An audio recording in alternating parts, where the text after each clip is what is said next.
Hello, this is Christian Idealism, and today we're going to be understanding altars of universal consciousness.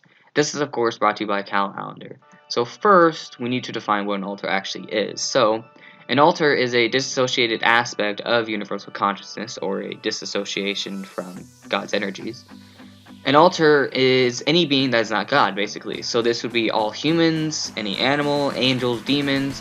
Any being that has awareness and is not God would basically be an altar.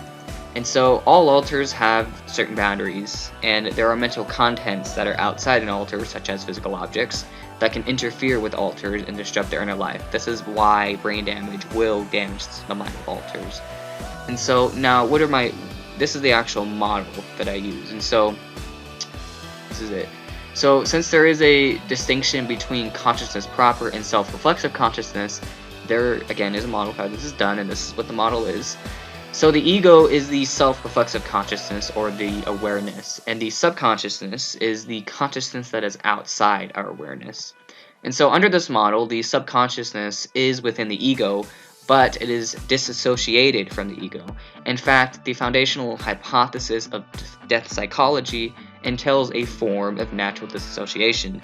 This means that everyone has one or more conscious others within ourselves that are disassociated from our ego. This implies that the ego has no introspective access to the experiences of these conscious others.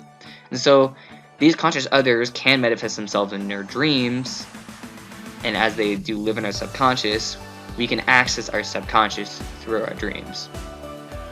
And so what are the implications of this? Well, just as we are disassociated aspects of universal consciousness, so too in each one of us there is a disassociated aspect of conscious others within ourselves, and these others would manifest themselves in our dreams.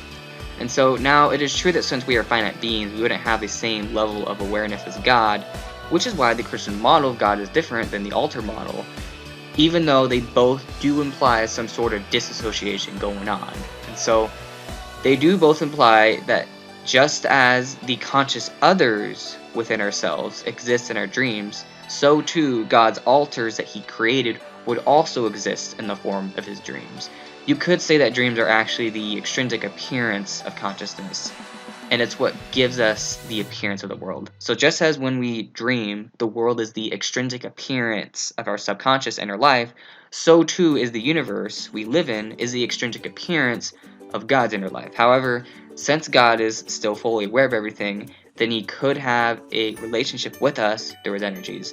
His essence, of course, would still be the source of consciousness, and so that would actually be limited to just the three persons of the Trinity. And so the point is that we do in fact live in God's dream. However, it is still objective to us. But this is the implication if idealism is true, and if there is nothing outside the ontology of consciousness. And so that will pretty much be it. Anyways, thank you guys for watching. If you have any questions, let me know, and have a nice day.